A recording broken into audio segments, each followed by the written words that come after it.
Welcome to BRK news. So ఇది season viral infections ఎక్కువగా వస్తూ ఉంటాయి. ఎప్పుడైనా వర్షాకాలం వచ్చిందంటే ఎక్కువగా ఈ వైరస్లు అనేవి విజృంభిస్తూ ఉంటాయి. అయితే ఈ సీజన్లో వైరల్ ఇన్ఫెక్షన్స్ బారిన పడకుండా మనం కొన్ని రకాల జాగ్రత్తలు తీసుకోవాలి. అవేంటో తెలుసుకుందాం. ఇంకా అంతేకాకుండా దగ్గు జలుబు బాగా వేధిస్తూ ఉంటే కనుక న్యాచురల్ వేస్ దాన్ని తగ్గించుకోవచ్చు స్టీమ్ ఇన్హలేషన్ ద్వారా. ఆ స్టీమ్లో అసలు ఏమేమి కలపాలి, ఆవిరి తీసుకునేటప్పుడు మనం ఎటువంటి పదార్థాలు కలిపితే పూర్తిగా దగ్గు జలుబు అనేవి తగ్గిపోతాయి, వివరాలు తెలుసుకుందాం. మనతో పాటు ఉన్నారు ప్రముఖ vegetable therapist and sun spiritual society founder Vikramaditya Guruji గారు. గురూజీ నమస్తే అండి. సూర్యోస్మితల్లి. గురువు గారు, ఇది సీజన్, దగ్గు జలుబు జ్వరాలు వేధిస్తూ ఉంటాయి. ఇంకా జలుబు ఈ టైంలో వచ్చిందంటే అసలు తగ్గకుండా ఉంటుంది. చాలామంది చెప్తారు ఏంటంటే 90 days దగ్గు ఉంటుంది, జలుబు ఉంటుంది, అసలు పడుకుంటే కనుక ఈ ఊపిరాడని పరిస్థితి కూడా ఉంటుందని. దానికోసం మీరు ఏం చెప్పారు, ఒక స్టీమ్ ఉంది, దాన్ని తీసుకుంటే కనుక ఈ నోస్టల్స్ బ్లాక్ అనేది తగ్గిపోతుంది అని. ఏంటి గురువుగారు అది? మనకి ఆయుర్వేద శాస్త్రంలో నస్యకర్మ అని ఉంటుందమ్మా. ఇది చాలా ప్రధానమైనటువంటి, అంటే మనిషి మనం అనుకుంటాం ఏదన్నా ఆహారమే, అంటే మనం తీసుకునేటువంటి సాలిడ్ ఫుడ్డే మనకు ఆరోగ్యాన్ని ఇస్తుంది అనే విధానంలో ఉంటాం. కానీ ప్రధానంగా మనిషిని నడిపించేది వాయువు, ప్రాణవాయువు. అపానంగా స్వీకరించి ప్రాణంగా నిలుపుకుని సమానంగా ఉదానంగా వ్యానంగా దాన్ని పరిభ్రమణం చెందించడం ద్వారా మన జీవన విధానం ఆధారపడి ఉంది. అందులో ప్రధానంగా ఇప్పుడు అంటే మనం వాటర్ పొల్యూటెడ్ అంటున్నాం, తర్వాత ఫుడ్ పొల్యూటెడ్, లేకపోతే కెమికల్స్ తోటి ఇలా మాట్లాడుతున్నాం. మనల్ని బాగా ఇబ్బంది పెట్టేటువంటి అత్యధికంగా పొల్యూట్ జరిగేది వాయువులో, గాలుల్లో. దానివల్లే అంటే మన శరీరాన్ని రక్షించాలనే రక్షణ వ్యవస్థ ముక్కు నాళాల ద్వారా అడ్డు పెట్టడం ద్వారా, లేకపోతే మన లోపల ఉన్నటువంటి వ్యర్థాలు బయటకు వచ్చి అక్కడ ఉండిపోవడం ద్వారా మనకి శ్వాసమండల వ్యవస్థలో ఇబ్బందులు వస్తున్నాయి. ముక్కు దెబ్బడేసింది అంటే టైట్ ఎందుకు చేసింది? శరీరం చేసింది. దానికి ప్యూరిఫైడ్ ఎయిర్ దొరకట్లేదు, లేకపోతే మనం తీసుకున్నటువంటి ఎయిర్లో క్వాలిటీస్ లేకపోవడం వల్ల లంగ్స్ ఎఫెక్ట్ అవుతున్నాయి. ఆ ఎఫెక్టెడ్ లంగ్స్ నుంచి వచ్చినటువంటి వ్యర్థాలని తీసుకొచ్చి మనకి ముక్కు రంధ్రాల్లో పెడుతుంది, విసర్జించడానికి సిద్ధంగా. వైరల్ ఇన్ఫెక్షన్స్ బాడీలో ఉండే నెంబర్ ఆఫ్ ఇన్ఫెక్షన్స్లో ప్రధానంగా లంగ్స్ ఇన్ఫెక్ట్ అవుతున్నాయి అనే విషయాన్ని ముక్కు రంధ్రాలు చెబుతున్నాయి. కేవలం మనం లోపల ప్రత్యామ్నాయంగా ఇన్హేలర్స్ ఇలాంటివి వాడుతూ ఉంటాం. మనం తీసుకునేటువంటి ఆ శ్వాస ఏదైతే ఉందో అది వ్యాధి నిరోధక శక్తిని కలిగి ఉండాలి, ఫ్రెష్గా ఉండాలి. క్వాలిటీ ఆఫ్ ఎయిర్ ఇప్పుడు ఎక్కడా లేదు. మనకి హైదరాబాద్లో అయితే 450 పొల్యూషన్, 450 రీడింగ్స్ వస్తున్నాయి. ఢిల్లీలో 500 అలా ఉన్నాయి. అంటే ఎక్కడికక్కడ మనం పర్యావరణాన్ని పొల్యూట్ చేసుకుంటూ వెళ్ళిపోతున్నాం.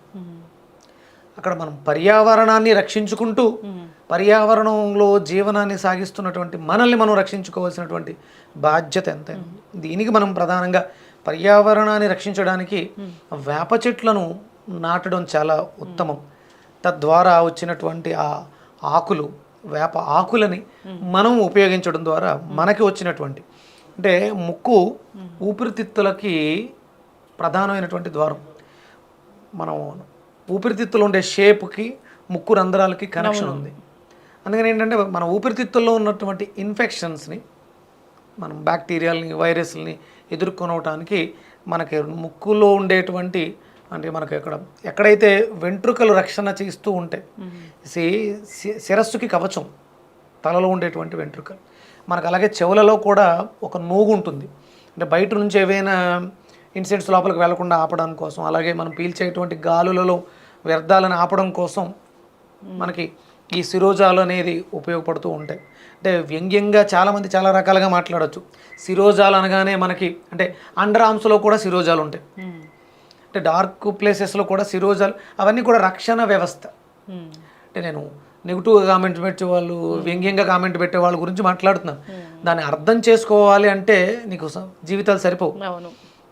సింపుల్గా ఒక మాట వ్యంగ్యంగా మాట్లాడడం చాలా ఈజీ. ఎంతసేపు గురువుగారు అది దాన్ని మనం రక్షించుకోవాలి. ఇక్కడ వచ్చినటువంటి చీమిడి అంటే వ్యర్థం, అది ఉండే కలర్ని బట్టి మనకి ఇన్ఫెక్షన్స్ వచ్చినాయా లేదా అనేది కూడా తెలుస్తుంది. డార్క్ గ్రీన్లో ఉందనుకో, ఇన్ఫెక్టెడ్ లంగ్స్ ఉన్నాయి, ఊపిరితిత్తులను బాగు చేసుకోవాలి. యాంటీబయాటిక్ వ్యాధి నిరోధక శక్తి అవసరం అనేది మనం అర్థం చేసుకోవాలి. ప్రతిరోజు కూడా దంతధావన సమయంలో మనలో ఉండేటువంటి నవరంధ్రాలని కూడా పూర్తిగా శుభ్రపరచుకోవాల్సినటువంటి బాధ్యత చాలా ఉంది. దాంట్లో ప్రధానంగా మనం ఆ స్టీమ్ పట్టడం ద్వారా, ఆవిరి ద్వారా, అంటే తేలికగా ఉన్నటువంటి నీటి శక్తి ఆవిరి రూపంలో లోపలికి వెళ్ళి ముక్కు రంధ్రాలను ఓపెన్ చేయడంతో పాటు ఊపిరితిత్తులను కూడా శక్తివంతం చేస్తుంది. మనకి వేప చాలా విశేషంగా ఉపయోగపడుతుంది. దాంట్లో ప్రధానంగా మనం వేపని పెంచాల్సినటువంటి సమయం ఆసన్నమైంది. ఎందుకంటే వస్తున్నటువంటి అనారోగ్య సమస్యలు చాలా అరుదుగా కనిపిస్తున్నాయి, చాలా తగ్గిపోయినాయి.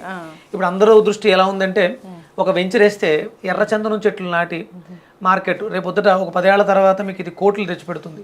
మీ దగ్గర కోట్లు ఉంటాయి, ఉండాల్సిన ఆరోగ్యం లేకపోతే ఏంటి లాభం? లక్షలు పోసిన హాస్పిటల్కి వెళ్తే శరీరాలు తిరిగి రావట్లేదు. అది పర్యావరణాన్ని రక్షించుకోవడానికి వేపని నాటాల్సిన అవసరం ఇప్పుడు ఉంది జనాభాకి. ఈ ఆకుల్ని ఒక 2-3 రొబ్బల ఆకుల్ని వేడి నీళ్ళలో మనం, అంటే స్టీమర్స్ ఉంటాయి చాలా మంది దగ్గర, దాన్నన్నా వాడుకోవచ్చు. లేకపోతే మనం స్టవ్ మీద నీళ్ళని బాగా మరగబెట్టి, పూర్వం దాకల్లో మరగబెట్టి దుప్పటిని ముసుగేసి పూర్తిగా ప్యాక్ చేయడం ద్వారా ఆవిరి పట్టేవారు. అది పట్టాలంటే వేపాకులు అలాగే పసుపు మనకి అద్భుతమైనటువంటి యాంటీబయాటిక్ పదార్థం ఇది.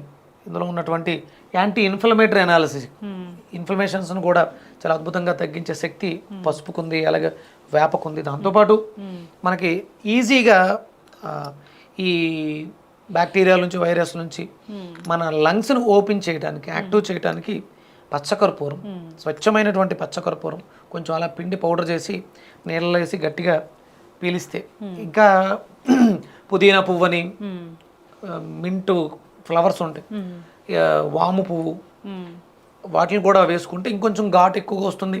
బాగా ఎక్కువ స్ట్రాంగ్గా ఉంటే, లాస్టిస్ బాగా బ్లాక్ అయి ఉంటే మొత్తం బయటకు వచ్చేయడం కానీ లోపలికి దిగిపోవడం కానీ జరుగుతుంది. నాస్ట్రిల్స్ పూర్తిగా ఓపెన్ అవుతాయి. ఎప్పుడైతే ఓపెన్ అయ్యి ఫ్రీ ఎయిర్ వెళ్ళిందో లంగ్స్లో ఉన్నటువంటి అన్ని రకాల ఇన్ఫెక్షన్స్ కూడా క్లియర్ అవుతాయి. ఓకే, అయితే స్టీమ్ తీసుకోవాలి అంటే మనం స్టీమర్ అయినా తీసుకోవచ్చు, లేదంటే నార్మల్గా గిన్నెలో అయినా వాటర్ ఒక స్టీల్ బౌల్ కానీ, మీకు అందులో ప్రధానంగా మట్టిది వాడడం శ్రేయస్కరం. ఎందుకంటే మట్టిలో ఉండేటువంటి 18 మైక్రోన్యూట్రిషన్స్ కూడా అందులో యాడ్ అవుతాయి. ఎలాంటి అంటే ఇప్పుడు సిల్వర్ బౌల్ గిన్నెలు ఉంటాయి, దాకలు, వాటితో చేయడం వల్ల కొంతవరకు ఆరోగ్యం ఉన్న ఆ మెటల్లో ఉన్నటువంటి హార్మ్ఫుల్ మెటీరియల్స్ ఏవైతే మనల్ని ఇబ్బంది పెట్టే అవకాశం ఉంటుంది. అందుకని స్టీల్ కానీ మట్టి కానీ ఉత్తమంగా పనిచేస్తూ ఉంటుంది. ఇక ప్లాస్టిక్ దాంట్లో స్టీమర్స్ అవి వాడుతూ ఉంటారు, దాన్నన్నా వాడుకోవచ్చు. స్టీమ్ పట్టండి, అలాగే స్టీమ్ బాత్, ఆవిరి స్నానం కూడా ఇన్ఫెక్షన్స్ నుంచి రక్షించడానికి మనకి బాగా అద్భుతంగా. నీళ్ళల్లో ఇదే వేపాకు, పసుపు వేసి నీళ్లు మరగబెట్టి ఆ నీళ్ళని మనం స్నానానికి వాడుకోవడం ద్వారా, వాష్ చేయడం ద్వారా కూడా చాలా అద్భుతంగా పనిచేస్తుంది.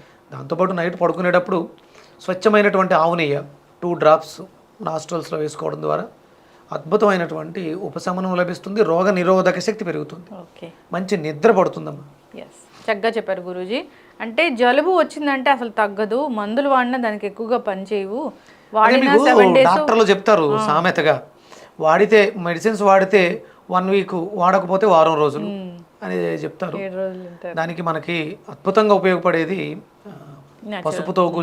పసుపు, వేపాకులు, పచ్చకర్పూరంతో ఆవిరి పట్టడం ద్వారా, అంతేకాకుండా ఆవు నెయ్యిని రెగ్యులర్గా ముక్కులో వేసుకుంటూ ఉంటే సమస్య రాకుండా ఉంటుంది. ఇది వచ్చిన తర్వాత ప్రికాషన్గా పనిచేస్తుంది, రాకుండా ఉండడానికి ప్రికాషనరీగా ఆవు నెయ్యి ముక్కులో వేసుకోవడం ఉత్తమంగా చెప్పొచ్చు. చక్కగా చెప్పారు గురూజీ. అంటే బాగా ముక్కు దిబ్బడు వేసిందంటే ఊపిరి ఆడినట్లుగా నిద్ర పట్టదు ఇంకా, సో ఒకలాంటి ప్యానిక్ కూడా వస్తూ ఉంటుంది. ఊపిరి ఆడకపోతే ఇంకేంటి ఇబ్బంది ఉంటుంది, నోటితో గాలి పీల్చుకుంటూ. అవును. సో మరి ఇంకా అలాంటి ఇష్యూ ఉందంటే గురక ఇలాంటి సమస్యలు కూడా వేధిస్తూ ఉంటాయి. గురక ఉన్న వాళ్ళకి లోపల కండ పెరగటం ఇలాంటి అవకాశం ఉంటుంది. రెగ్యులర్గా మీరు ఆవిరి పడుతూ ఉంటే ఆ ఇన్ఫెక్షన్స్ తగ్గి, స్వెల్లింగ్ తగ్గడం ద్వారా లోపల గాలికి అవరోధంగా ఉన్నటువంటి కండ, ఏదైతే పెరిగిన కండ ఉంటుందో అవి కొంచెం షింక్ అవుతాయి. ఇన్ఫెక్టెడ్ అయినప్పుడు ఉబ్బుతాయి, అవి మళ్ళీ సైజు తగ్గడం ద్వారా ఈజీగా, అంటే మనల్ని నడిపించేది ప్రాణవాయువే, మనం తీసుకునే పదార్థం కాదు, వాయువే మనల్ని నిలబెడుతుంది. కాబట్టి క్వాలిటీ ఆఫ్ ఎయిర్ ఉండేలా చూసుకోవాలి. క్వాలిటీ ఆఫ్ ఎయిర్ ఉండాలి అంటే కంపల్సరీ పర్యావరణాన్ని మనం మొక్కలతో నింపితే తప్ప మళ్ళీ మనకి ఆ పూర్వ వైభవం, పూర్వ ఆరోగ్యాలు రావు. చక్కగా చెప్పారు గురూజీ. ఈ సీజన్లో ఎవరికైతే ఇలాంటి ఇష్యూస్ ఉంటాయో, ఒకవేళ లేకపోయినా కానీ ఇలాంటి ఆవిరి పడితే ఇన్ఫెక్షన్ బారిన పడకుండా ఉంటాము. చక్కగా చెప్పారండి. ఇంకా చెప్పారు కదా గురువు గారు అని అదే పనిగా అతి సర్వత్రా వర్జేత్, అతి సర్వత్రా వర్జేత్. ధర్మో రక్షతి రక్షిత అంటే శరీరానికి ఒక ధర్మం ఉంటుంది, ఉదయం మధ్యాహ్నం సాయంత్రం. అంతేగాని మనం ఎక్కువ సమయం పట్టేస్తే పసుపులో మనకి ఉపయోగకరంగా ఉన్నవి కదా హామ్ కూడా చేసే అవకాశం ఉంటుంది. డిహైడ్రేషన్ ఎక్కువైపోద్ది, హీట్ ఎక్కువైపోవడం వల్ల స్కిన్ ర్యాషెస్ వస్తాయి. చాలామంది పాలలో పసుపు కలుపుకుని తాగేస్తూ ఉంటారు. అలాగే వేపాకులు నూరి టాబ్లెట్ల కింద చేసేసుకుని వేప పసుపు కలిపి తీసుకుంటూ ఉంటారు. అది ఒక్కొక్కసారి అంటే కొంతవరకు ఉపయోగమే. అది ప్రాసెస్ చేయకుండా శుద్ధి చేయకుండా వాడేస్తే మల విసర్జన ఇబ్బంది పడిపోతుంది. ఊపిరితిత్తులకు ఏ సమస్య వచ్చినా అది మల విసర్జన మీద ప్రభావం చూపిస్తుంది. మల విసర్జన ఇబ్బందికరంగా ఉన్న వాళ్ళకి ఊపిరితిత్తులు ఇబ్బందికరంగా ఉంటాయి. అందుకని ఏంటంటే అతి సర్వత్రా వర్జేత్, ధర్మో రక్షతి రక్షిత. మనం మన శరీర ధర్మానికి తగ్గట్టుగా, వయసుకు తగ్గట్టుగా, శీతోష్ణ స్థితులకు తగ్గట్టుగా మనం ఉంటే అది మనకి ఉపయోగమే చేస్తుంది తప్ప, మేలే చేస్తుంది తప్ప కీడు చేయదు. చూసుకుని వాడుకోండి. చక్కగా చెప్పారు గురూజీ. ఏదైనా కానీ ఇప్పుడు కరోనా టైంలో కషాయాలు తీసుకోమన్నా, స్టీమ్ తీసుకోమన్నా ఎక్కువగా తీసుకొని మళ్ళీ దానివల్ల వచ్చే కాంప్లికేషన్స్ ఫేస్ చేయడం జరిగింది. అలా కాకుండా మనకు తెలుస్తుంది ఒక లిమిట్ అనేది, దాని ప్రకారం తీసుకుంటే మంచి జరుగుతుంది. చక్కటి ఇన్ఫర్మేషన్ గురువు గారు, ధన్యవాదాలు. సూర్యోస్మిత.